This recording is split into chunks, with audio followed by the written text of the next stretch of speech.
তাকে সৃষ্টি করলো ভাইয়েরা আমার। এই পদ্ধতি দিয়ে বাবা ছাড়া কাউকে আল্লাহর দ্বিতীয় বানাইছে নাকি ভাইয়েরা আমার?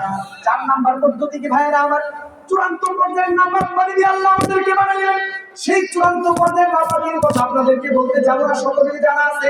ও মুসলমান ইমানদার, সবচেয়ে চূড়ান্ত পর্যায়ের নামাজ পানি দিয়ে তৈরি হলাম আমি আর আপনি। ও মুসলমান ইমানদার, আমরা তো এরকম ভাবে আমার রব আমাকে আপনাকে বানাইলেন দুনিয়ার মধ্যে সবচেয়ে চূড়ান্ত পর্যায়ের নামাজ পানি দিয়া। ও মুসলমান ইমানদার, আল্লাহ তাআলা বানাইলেন চূড়ান্ত নামাজ পানি দিয়া। ও মুসলমান ইমানদার, আল্লাহ যদি চাইতেন তাহলে আমাদেরকে তামাম সৃষ্টির ভিতরে সবচেয়ে নিম্ন মানের আসনটা দিতে পারবো, কথা ঠিক কিনা ভাইয়েরা আমার? কিন্তু আমার আল্লাহর মায়া কি দেখেন, মমতাকে দেখেন, আমাকে বানাইলেন চূড়ান্ত পর্যায়ের নামাজ পানি দিয়া, কিন্তু আমাকে এত বড় একটা আসন দিলেন, এত বড় আসন তামাম সৃষ্টির ভিতরে অন্য কাউকে দেওয়া হয় নাই। আওয়াজ দিয়া বলেন কথা ঠিক কিনা? ও মুসলমান যুবক ভাই, মুরব্বি বাবাজিরা, শুধু তাই নয়, আল্লাহ পাক রব্বুল আলামিন চূড়ান্ত পর্যায়ের নামাজ পানি দিয়া বানাইয়া অন্য তোমার আসন বসাইয়া, শুধু তাই নয়, চূড়ান্ত পর্যায়ের নামাজ পানি দিয়া বসাইয়া আল্লাহ তাআলা কি করলো ভাইরা আমার? ও মুসলমান ইমানদার, আল্লাহ পাক রব্বুল আলামিন সূর্য বানাইলেন। সূর্যকে এমন রূপ দিল ভাইরা আমার, সূর্যের আলো দ্বারা তামাম দুনিয়া আলোকিত হয়। আমার আল্লাহ চন্দ্র বানাইল ভাইরা আমার, চন্দ্রকে এমন রূপ দিল ভাইরা আমার, চন্দ্রের আলো দ্বারা তামাম দুনিয়া আলোকিত হয়।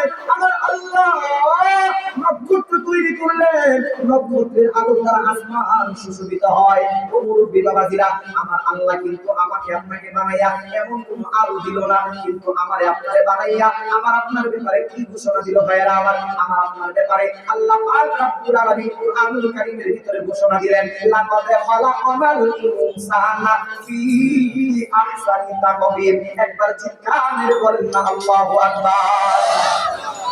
আল্লাহ পাক রব্বুল আলামিন সূর্য তৈরি করলেন, সূর্যের আলো দ্বারা তামাম দুনিয়া আলোকিত হয়। আবার আল্লাহ চন্দ্র বানাইলেন, চন্দ্রের আলো দ্বারা তামাম দুনিয়া আলোকিত হয়।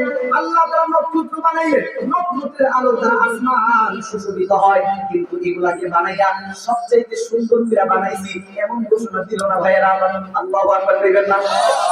আহসানি তাকওয়িম ঘোষণা সূর্যের বেলায় নাই, আহসানি তাকওয়িম ঘোষণা চন্দ্রের বেলায় নাই, আহসানি তাকওয়িম ঘোষণা নক্ষত্রের ব্যাপারে নাই। আমার আল্লাহ সবচেয়ে সুন্দর কইরা বানাইলেন, বানানোর আকৃতির ঘোষণা দিলেন আমার আপনার মতো নাবাদ পানি দিয়ে তৈরি করা প্রাণীর ব্যাপারে। একবার কইবেন না সুবহানাল্লাহ? এই যুবক ভাইরা, যে আসমান জমিনের মালিক আল্লাহ, ও মুসলমান ইমানদার, যে আসমান জমিনের মালিক আমার আল্লাহ আমাকে আপনাকে সমস্ত সৃষ্টিগুলোর ভিতরে সবচেয়ে উন্নত বানায় ঘোষণা দিল। ও মুসলমান ইমানদার, এটা কি আমার আল্লাহর দয়া না? কথা বলেন না কেন? ভাইজান আসলে দেশে আসবে, আমরা আমার সময় দিতে 5 মিনিট এর আগে শুনেছেন। আচ্ছা ভাইজান আসলে বসে এরা কোন 5 মিনিট কি করেন আপনারা? থাকবেন নাকি? বন্ধুরা আমার, ভাইরা আমার, খেয়াল করেন, ভাইজান আসতে ঠিক আপনাদেরকে বলতেছিলাম যে মহান আল্লাহ তামাম সৃষ্টিগুলোর ভিতরে আমার আপনার জন্য সামনে দুনিয়াকে বানাইলেন, সুন্দর বানাইলেন, উন্নত আসনে বসাইলেন। এটা কি আমার আল্লাহর দয়া না? কথা বলেন না কেন? দয়া না? মায়া না? এটা ভালোবাসা আমার নবীর নয়? এমন মহিমাময় রব যিনি আমাদেরকে বানাইলেন, উন্নত আসন দিলেন, সব কিছু করলেন, এমন মহিমাময় রব থেকে আমাদেরকে কোন জিনিস দিয়ে সরাইলেন? ঠিক না ভাই? বলেন, এমন রবের কথাগুলো মানা জানার দরকার আছে না? কথা বলতে হবে, আছে না ভাই? যদি মানা দরকার হয় তাইলে যুবক ভাইরা, তোমরা কেন রাত্রি বেলায় ওই চিন্তাটা দে তুমি তোমার মুহাম্মদের মানুষের মেসেজে রিপ্লাই দাও?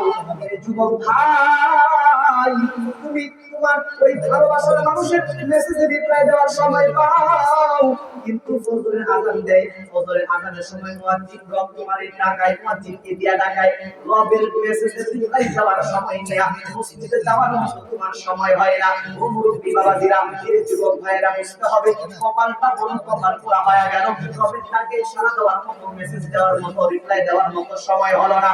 এই যুবক ভাইয়েরা, এই মুরব্বি বাবাজিরা, যদি সেই রবের ডাকে সাড়া দিতে হয় তাহলে আজকের মুসলমানেরা তাহলে সেই রবের ডাকে সাড়া না দিয়া ফজরের সময় লেপের নিচে, কম্বল নিচে ঘুমায় থাকে কোন কারণে?